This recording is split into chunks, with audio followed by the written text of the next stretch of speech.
Hello दोस्तों, कैसे हो आप सब। मैं हूं आपका प्यारा दोस्त शिव कुमार। और दोस्तों, आज हम विश्व भूगोल के अंतर्गत लेकर हाजिर हैं पृथ्वी की गतियां। ठीक है दोस्तों, आज हमारा क्या चैप्टर है? पृथ्वी की गतियां। तो आइए दोस्तों शुरू करते हैं। तो पृथ्वी की जो गतियां होती हैं वो दो प्रकार की हैं। कौन कौन सी? एक है घूर्णन गति। ठीक है, घूर्णन गति को ही दैनिक गति या परिभ्रमण भी कह सकते हैं। दैनिक गति का मतलब है जो रोजाना घूमती है। देखो, पृथ्वी क्या है, आपने लट्टू देखा होगा चलते हुए। तो दोस्तों, पृथ्वी खुद की जो लट्टू होता है वो खुद के कील पर, नोक पर तो घूमता ही है बहुत तेज तेज, लेकिन आपने देखा होगा कि वो चारों ओर भी ऐसे घूमता हुआ भी घूम रहा होता है। उसी प्रकार से हमारी पृथ्वी भी इसी तरीके से घूम रही है। हमारी पृथ्वी जो अपने अक्ष पर घूम रही है उसको हम घूर्णन गति या दैनिक गति या परिभ्रमण कहते हैं। और घूमते हुए जो सूर्य के चारों ओर चक्कर लगा लिए, मान लो ये बीच में सूर्य है और इसके चारों ओर जो चक्कर लगा रही है, ठीक है, वो हमारा क्या हो गया? वार्षिक गति या परिक्रमण गति। तो हम दोनों गति के बारे में पढ़ने वाले हैं, क्या होती है विस्तार से। पृथ्वी का अक्षीय झुकाव। तो दोस्तों, हमारी जो पृथ्वी है, अक्षीय का मतलब देखो, जैसे ये हमारी पृथ्वी है तो हमारी पृथ्वी अपने अक्ष पर, ये जो इसका अक्ष है उस पर लगभग 23.5 डिग्री झुकी हुई है। ठीक है, टेढ़ी है, ऐसा नहीं है कि बिल्कुल सीधी है, उसका झुकाव है। और ऐसे ही पृथ्वी का जो कक्षीय झुकाव है, कक्षीय झुकाव वो कितना है? 66.5 डिग्री। कक्षीय झुकाव क्या होता है दोस्तों? जैसे मान लीजिए ये सूर्य है और ये सूर्य है बीच में और इसके चारों ओर ये बराबर आराम से चक्कर काट रही है, तो ये ऐसा नहीं है। कक्षीय का मतलब है कक्षा से। तो ये जो कक्षीय झुकाव है थोड़ा ये भी परवलयाकार है, इस तरीके का तिरछा है थोड़ा, समझ रहे हैं? तो ये कक्षीय झुकाव है। तो कक्षीय झुकाव कितना है? 66.5 डिग्री। ठीक, चलिए आइए अब जानते हैं घूर्णन गति के बारे में। तो घूर्णन गति क्या है? यानी कि रोटेशन, समझेंगे, यानी कि पृथ्वी की अपनी नोक पर घूमना। पृथ्वी अपने अक्ष पर पश्चिम से पूर्व की ओर चक्कर लगाती है, जिसके कारण दिन और रात होते हैं। देखो, इस पे भी क्वेश्चन बनता है कि पृथ्वी अपने अक्ष पर या धुरी पर किस ओर से किस ओर घूम रही है। तो पश्चिम से पूर्व की ओर घूमती है। और ध्यान रखेंगे, केवल शुक्र और अरुण को छोड़कर जो पृथ्वी है या सभी ग्रह हैं वो सब पश्चिम से पूर्व की ओर चक्कर लगाते हैं, जबकि आपके जो शुक्र और अरुण हैं वो पूर्व से पश्चिम की ओर चक्कर लगाते हैं। ठीक है, चलिए आइए चलते हैं आगे। तो पृथ्वी अपनी धुरी पर जो अपने अक्ष पर घूम रही है तेज, ठीक है, खुद की नोक पर, तो 1670 किलोमीटर प्रति घंटा की गति से घूम रही है। पृथ्वी को अपने अक्ष पर एक चक्र पूरा करने में 23 घंटे 56 मिनट व 4.9 सेकंड लगते हैं। इसे ही हम नक्षत्र दिवस कहते हैं। ये बात मैं तुम्हें पहले भी बता चुका हूँ। ठीक है दोस्तों, आइए जानते हैं आगे। देखो, 23 घंटे 56 मिनट, इसे नक्षत्र दिवस। और ध्यान ये रखेंगे, मान लीजिए ये जो है हमारी पृथ्वी है और ये जो है, ये जो मैंने पेन रखा है ये सूर्य है। तो अभी क्या है, जब ये सूर्य जो है इसका जो प्रकाश पड़ेगा, ये सूर्य की लाइट है, इसका जो प्रकाश पड़ेगा वो इसके सामने वाले भाग पे पड़ेगा। और ये जो अपना चक्कर लगा रही है, जो पृथ्वी है, वो लगभग 24 घंटे में लगा रही है। तो धीरे धीरे घूम रही है, इसका मतलब 12 घंटे में आधा घूम पाती है और 12 घंटे में आधा घूम पाती है।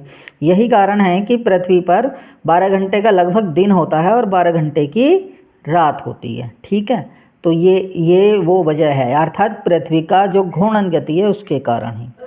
विषुवत रेखा का सूर्य के सापेक्ष कोणीय झुकाव सदैव 0 डिग्री होता है। मतलब विषुवत रेखा जो है वहाँ पे उसका झुकाव नहीं हो पाता है, जिसके कारण सूर्य का प्रकाश विषुवत रेखा पर बराबर पड़ता है।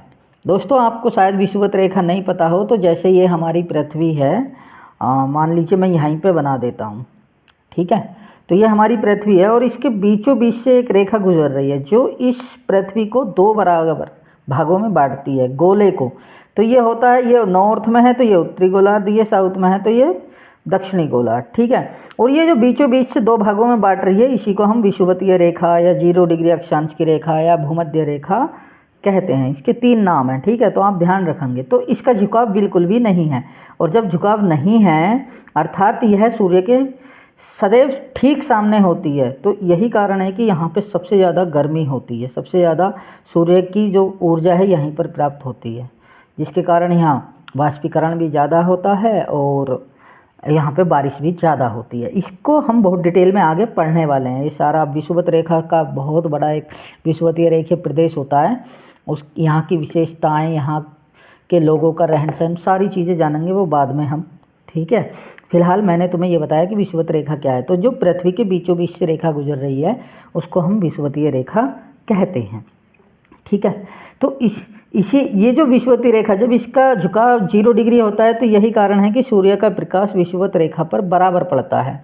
इसी कारण विषुवत रेखा पर दिन रात बराबर होते हैं, ठीक है। आप कभी भी जाएंगे तो विषुवत रेखा पर आपको हमेशा 12 घंटे का दिन और 12 घंटे की रात मिलेगी।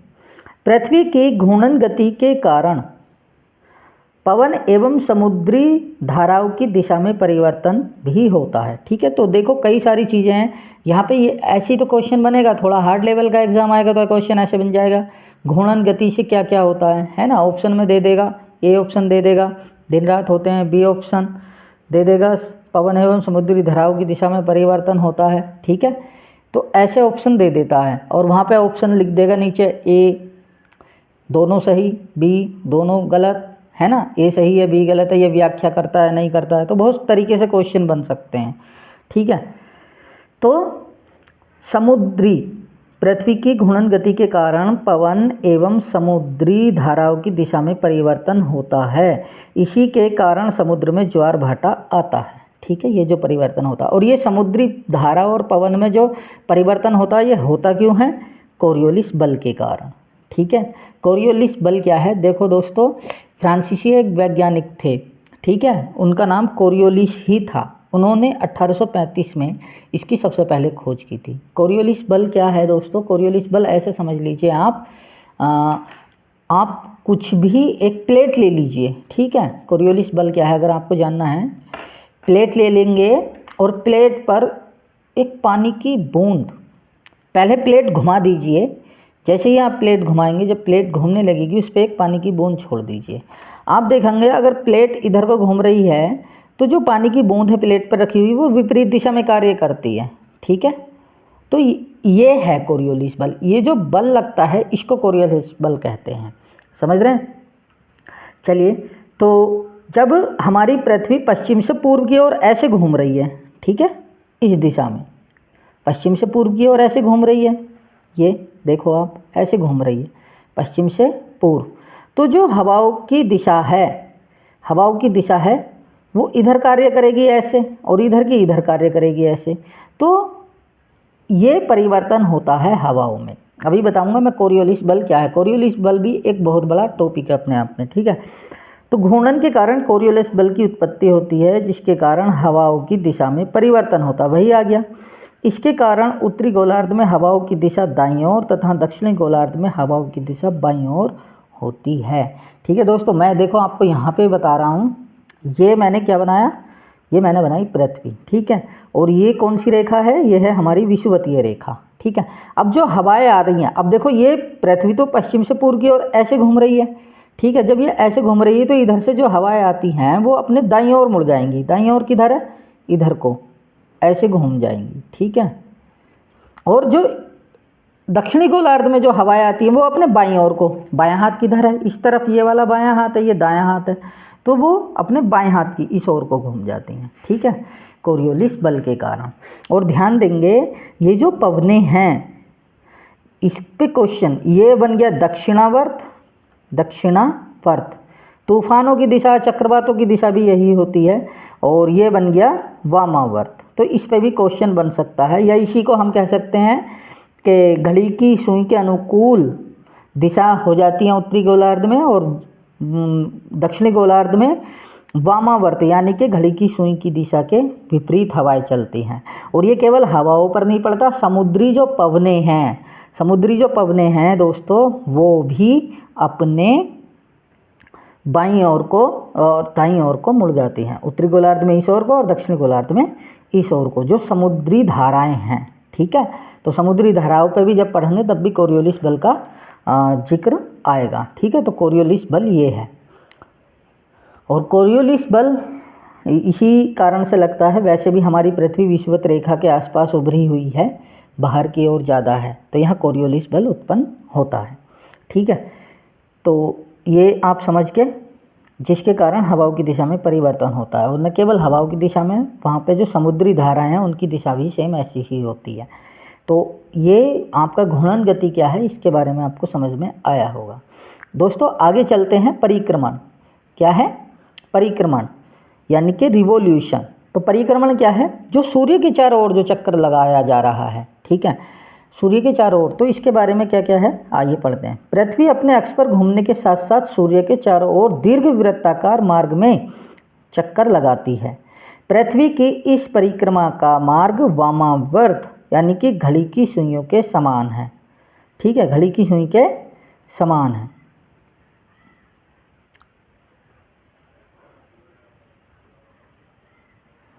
नहीं, समान नहीं, असमान होना चाहिए। वामावर्त तो असमान होता है, और वैसे भी असमान तभी तो होगा जब ऐसे घूमेगी। तो ये पश्चिम से पूर्व है, ऐसे नहीं, पूर्व से पश्चिम नहीं। ठीक है, हाँ सॉरी, ऐसे ये तो हो गया घड़ी की सुई के, हाँ ये वाला। ठीक है, ये नहीं है, ये दक्षिणावर्त है और ये वामावर्त है, जो उल्टा घूम रहा है। अभी तो बताया। ठीक है, आप वीडियो पीछे करके भी देख सकते हैं। तो वामावर्त घड़ी की सुइयों के असमान। ठीक है, पृथ्वी सूर्य के चारों ओर कितना है, ये इकाई ढंग से 10,07,000 किलोमीटर प्रति घंटा की गति से घूम रही है। ठीक है, इतनी स्पीड से घूम रही है सूर्य के चारों ओर। ठीक है, तो और फिर भी तब भी सूर्य के चारों ओर चक्कर लगाने में इतना बड़ा इसका परिक्रमण पथ है कि 365 दिन 5 घंटे 48 मिनट और 45.51 सेकेंड का समय लगता है, जिसको हम सौर वर्ष कहते हैं। और लीप ईयर इसी में बनता है। 365 दिन है, 5 घंटे ये बचे, 5 घंटे 48 मिनट, लगभग 6 घंटे। तो 6 घंटे एक साल, 6 घंटे दूसरे साल 12 घंटे हो गए, फिर तीसरे साल 18 घंटे और फिर चौथे साल 24 घंटे। इसलिए हर 4 साल में 24 घंटे बढ़ जाते हैं, यानी कि एक दिन बढ़ जाता है, जिसके कारण 366 दिन होते हैं। 29 फरवरी सिडेरल वर्ष। ठीक है, भी इसी तरीके का है। आगे चलते हैं हम। पृथ्वी की परिक्रमा का मार्ग दीर्घवृत्तीय होने के कारण, दीर्घवृत्तीय ऐसा होने के कारण, चौड़ा दीर्घवृत्तीय होने के कारण पृथ्वी और सूर्य के बीच दूरी वर्ष भर एक समान नहीं रहती। ठीक है, अतः 3 जनवरी को सूर्य और पृथ्वी के बीच की दूरी अपेक्षाकृत कम, यानी कि 1,470 लाख किलोमीटर, जिसे उपसौर कहते हैं। जबकि 4 जुलाई को पृथ्वी सूर्य से अपेक्षाकृत अधिक दूर होती है, 1521 लाख किलोमीटर, इसको अपसौर कहते हैं। तो आप ध्यान रखिएगा, उप का मतलब भी नज़दीकी होता है। तो मैंने तो ऐसे याद किया है, 3 उप, ठीक है, और 4 अप। चीयर अप करते हैं ना, चीयर अप ऐसे याद रख सकते हो। तो चीयर अप, चीयर से 4 अप, अप का मतलब दूर है, उप का मतलब नज़दीक है। 3 जनवरी ये डेटें बहुत आती हैं, मैं इसको आपको दिखा देता हूँ। ये देखो, आप इस चित्र को देख लीजिए यहाँ पे। हाँ ठीक है, तो यहाँ पे आप देखेंगे, ये देखो यहाँ से यहाँ तक की दूरी कितनी कम है, तो ये 3 जनवरी को होता उपसौर। ठीक है, आपको दिख रहा होगा दूरी कम, और जहाँ दूरी ज़्यादा है ये दीर्घवृत्ताकार पथ है। ठीक है, और यहाँ देखो दूरी बहुत ज़्यादा है ये, तो ये होता है 4 जुलाई को अपसौर। ठीक है, ये आपको ध्यान रखना है। चलिए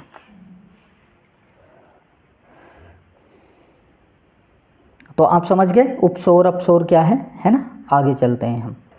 परिक्रमण गति के प्रभाव, यानी कि ये जो वर्ष भर गति हो रही है, परिक्रमण सूर्य के चारों ओर जो चक्कर लगा रही है पृथ्वी, इसका क्या प्रभाव पड़ता है देखें। तो इससे दिन रात का छोटा बड़ा होना होता है, दिन रात का छोटा बड़ा, बिल्कुल बताएंगे इसके बारे में सारी चीज़ें। ध्रुवों पर 6 माह का दिन व रात, इसके बारे में विस्तार से बताएंगे। ऋतु परिवर्तन, कर्क और मकर रेखाओं का निर्धारण, सूर्य की किरणों का सीधा और तिरछा चमकना, वर्ष की अवधि का निर्धारण, धरातल पर ताप वितरण में भिन्नता, ताप वितरण धरातल पर कहीं ताप ज़्यादा होता है कहीं कम होता है, तो ये सब परिक्रमण गति के कारण होता है। ताप वितरण का मतलब है जब पृथ्वी घूम रही है तो कहीं पर ताप ज़्यादा होगा कहीं पर ताप कम होगा, ठीक है, चारों ओर। अब वो ये ध्रुवों पर जो 6 माह का दिन है ये आप इससे संबंधित समझ सकते हैं। और जलवायु कटिबंधों का निर्धारण, जब ताप वितरण होगा ताप अलग अलग होगा, सब जगह समान नहीं होगा, तो जलवायु कटिबंध होगा, तो अलग अलग जलवायु होगी। कटिबंध का मतलब प्रदेश, तो अलग अलग क्षेत्र बनेंगे, है ना, प्रदेश बनेंगे जलवायु से संबंधित। कहीं ज़्यादा गर्मी वाले प्रदेश, कहीं ज़्यादा ठंडे वाले प्रदेश। जैसे भारत में देखेंगे तो उष्ण कटिबंधीय मानसूनी जलवायु, जबकि टैगा टुंड्रा में देखेंगे तो वहाँ शीत कटिबंधीय जलवायु पाई जाती है ना। तो ये सारी चीज़ें हैं। तो चलिए अब जानते हैं हम उपसौर के बारे में। तो उपसौर क्या है दोस्तों, आप ध्यान दें। तो 3 जनवरी को पृथ्वी व सूर्य के मध्य दूरी न्यूनतम होती है, वैसे ये हम पीछे भी बता चुके हैं। तो न्यूनतम दूरी उप का मतलब होता है नज़दीक, नज़दीक होगी, याद नहीं कि पृथ्वी हमारी नज़दीक होती है, यानी कि दूरी कम, तो 3 जनवरी। और चीयर अप अभी बताया, यानी कि 4 जुलाई दूरी ज़्यादा, ठीक है। 4 जुलाई को पृथ्वी की दूरी सबसे ज़्यादा होती है, जिसको हम अपसौर कहते हैं, ठीक है। इसके बारे में विषुव क्या होता है, तो विषुव दिन रात बराबर होना। यह पृथ्वी की वह स्थिति है जब सूर्य की किरणें विषुवत रेखा पर लंबवत चमकती हैं, ठीक है, जिससे सर्वत्र दिन रात बराबर होते हैं। तो ये दिन रात बराबर होते हैं, ठीक है। वसंत विषुव यानी कि 21 मार्च और शरद विषुव 23 सितंबर, ये वो दिन हैं जब पृथ्वी पर दोनों गोलार्धों में दिन रात बराबर होते हैं, ठीक है। समझ में आ रहा है कुछ नहीं। दोस्तों आगे है संक्रांति या अयनांत। तो ये क्या है, ये वर्ष की वे तिथियां हैं जिनमें दिन एवं रात की लंबाई में अंतर सर्वाधिक होता है। मतलब या तो दिन ज़्यादा बड़ा होगा तो रात छोटी होगी, और रात ज़्यादा बड़ी होगी तो दिन छोटा होगा, तो ये होता है। तो देखें कौन कौन सी हैं। तो एक होती है कर्क संक्रांति। कर्क संक्रांति इसलिए बोलते हैं क्योंकि कर्क रेखा पर, देखो अभी क्या है, कर्क रेखा भी क्या है मैं बता देता हूँ आपको। ये हमारी पृथ्वी, ठीक है, ये हमारी पृथ्वी बीचों बीच से गुजर रही है विषुवतीय रेखा। अब इधर 23.5, ये तो नॉर्थ है, 23.5 डिग्री, इसको बोलते हैं कर्क रेखा। और ये 23.5 डिग्री साउथ है, इसको बोलते हैं मकर रेखा, ठीक है। इन दोनों के बीच में सबसे ज़्यादा गर्मी पड़ती है। इसके आगे और भी हैं, 66.5 नॉर्थ, 66.5 साउथ, वहाँ पे ना गर्मी है ज़्यादा ना ठंडी है। और उसके ऊपर ध्रुवीय क्षेत्र जहाँ पे बहुत ज़्यादा सर्दी पड़ती है, ठीक है। तो कर्क संक्रांति के बारे में देखते हैं हम। तो 21 मार्च से, सुनना ध्यान से दोस्तों, 21 मार्च से सूर्य उत्तरायण होने लगता है। उत्तरायण उत्तर की ओर, विषुवत रेखा से उत्तर की ओर, जो बीच में विषुवत रेखा है इससे इधर की ओर चमकने लगता है सूर्य, दक्षिण से होता 3 माह की अवधि। ध्यान रखेंगे 21 मार्च वो डेट है जब दिन और रात पृथ्वी पर बराबर होते हैं। 3 माह की अवधि के पश्चात सूर्य 21 जून को कर्क रेखा पर लंबवत चमकता है। परिणाम स्वरूप इस दिन उत्तरी गोलार्ध में सबसे बड़ा दिन होता है और ग्रीष्म ऋतु होती है, जबकि दक्षिण गोलार्ध में इसी दिन सबसे छोटा दिन होता है और शरद ऋतु होती है।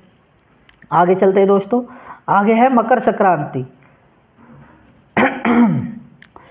मकर संक्रांति या शीत अयनांत। सूर्य 21 जून से वापस विषुवत रेखा पर आना प्रारंभ कर देता है ना, वापस आएगा, और 23 सितंबर को विषुवत रेखा पर लंबवत चमकता है, जिसे हम शरद विषुव कहते हैं। इस दिन दिन रात सभी जगह बराबर होते हैं।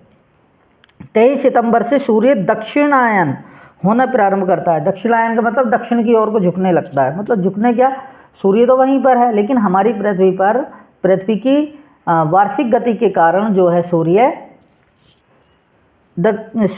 पृथ्वी के दक्षिण भाग पर ज़्यादा चमकना शुरू हो जाता है। और 22 दिसंबर को सूर्य मकर रेखा पर लंबवत पड़ता है, जिससे इस दिन दक्षिणी गोलार्ध में सबसे बड़ा दिन होता है और ग्रीष्म ऋतु होती है, जबकि उत्तरी गोलार्ध में इसी दिन सबसे छोटा दिन होता है और शरद ऋतु होती है, ठीक है। आगे है दोस्तों चंद्रकलाएँ। तो चंद्रकलाएँ, बढ़ता हुआ चांद, उसको कहते हैं शुक्ल पक्ष। पहले छोटा होता है, फिर और बड़ा, फिर और बड़ा, फिर और बड़ा, फिर पूरा गोल हो जाता है चांद। और घटता हुआ चांद उसको कहते हैं कृष्ण पक्ष। ठीक है, तो ये भी ध्यान रखना। और ये होता क्यों है, चंद्रकलाएँ होती क्यों हैं, तो यह होती हैं पृथ्वी की छाया के कारण। जैसे जैसे पृथ्वी की छाया कम पड़ती है सूर्य के, देखो दोस्तों, ये चंद्रमा छोटा बड़ा क्यों होता, ये मान लीजिए ये पृथ्वी, ये मान लीजिए ये सूर्य, ये मान लीजिए ये चंद्रमा, तीन चीज़ें हैं। अब इधर से सूर्य चमक रहा है, लेकिन बीच में आ गई किसकी छां, देखो ये मैं खड़ा कर देता हूँ, इसको ऐसे समझिए, ऐसे और ऐसे।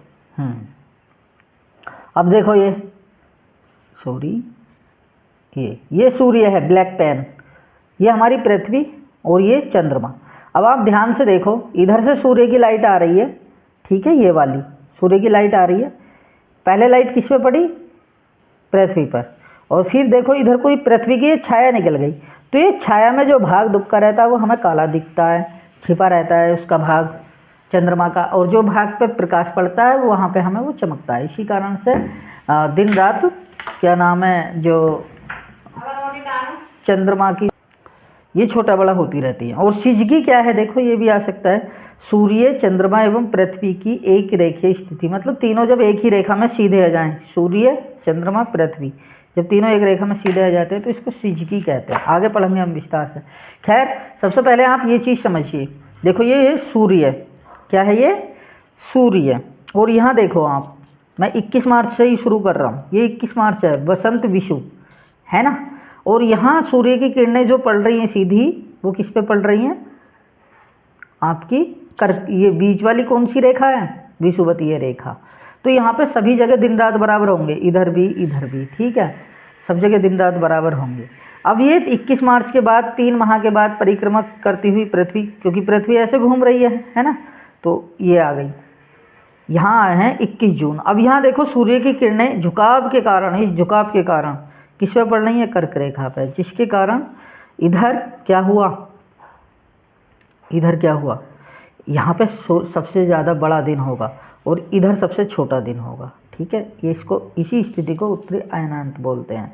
और ध्यान ये देंगे आप, ध्यान से ये देखते, यहाँ दिन है ना, देखो यहाँ पे दिन निकलेगा, यहाँ पे दिन निकलेगा, और ये 3 माह की स्थिति थी, 3 माह ये, फिर यहाँ से 3 माह तक, तो ये 6 माह उत्तरी ध्रुव पर दिन माना जाएगा, सॉरी दक्षिणी ध्रुव पर माना जाएगा। ठीक है, ऐसे ही नीचे चलते हैं हम। अब 21 जून के बाद, ये 21 जून, इसके इधर चलते, आ गई जुलाई, 4 जुलाई को बना अपसूर, ये वाली स्थिति जो सबसे बड़ी स्थिति थी। 21 जून के बाद आया 23 सितंबर, ये वाला। तो 23 सितंबर पर हमारे, ये चित्र थोड़ा गलत है, इसी पे पड़ेंगी किरणें, ठीक है, थोड़ा और झुकाव बनता है ना, ये थोड़ी टेढ़ी सी बनती, आप कर लेना सही। तो 23 सितंबर को मकर रेखा पर सूर्य की किरणें लंबवत पड़ती हैं, जिसके कारण शरद विषुव होता है, नहीं सॉरी, इस पर पड़ेंगी, क्या है ये, विषुवत रेखा पर, और ये शरद विषुव कहलाएगा, यानी कि यहाँ पर भी इस दिन पूरे विश्व में दिन रात बराबर होंगे। फिर ये आता मकर रेखा वाला, तो मकर रेखा पर पड़ेगी, तो मकर रेखा पर जो है सबसे ज़्यादा क्या कहलाएगा, बताओ, सबसे ज़्यादा कहलाएगा, यहाँ पे सबसे बड़ा दिन होगा, और इसी दिन यहाँ पे सबसे छोटा दिन होगा। और देखो ध्यान से, ये दक्षिणी ध्रुव पे यहाँ से है, ये ऐसे समझ लो, दक्षिणी ध्रुव पर 6 माह का दिन लगातार, यहाँ प्रकाश, ठीक है, और यहाँ से आगे चलता है उत्तरी ध्रुव पे, यहाँ से ये 3 ये और 3 ये। तो ये दोस्तों आपको समझना है, क्योंकि इधर मकर रेखा पर है, तो यहाँ पे ही दिन दिखेगा। ये दक्षिणी ध्रुव और उत्तरी ध्रुव पर 6-6 महीने का जो दिन रात होता है, वो इसी वजह से होता है। बाकी सारी चीज़ें मैं आपको समझा चुका हूँ। ठीक है, अब अगली वीडियो में हम बात करेंगे सूर्य ग्रहण क्या होता है, चंद्र ग्रहण क्या होता है, इसके बारे में। तब तक के लिए धन्यवाद, नमस्कार।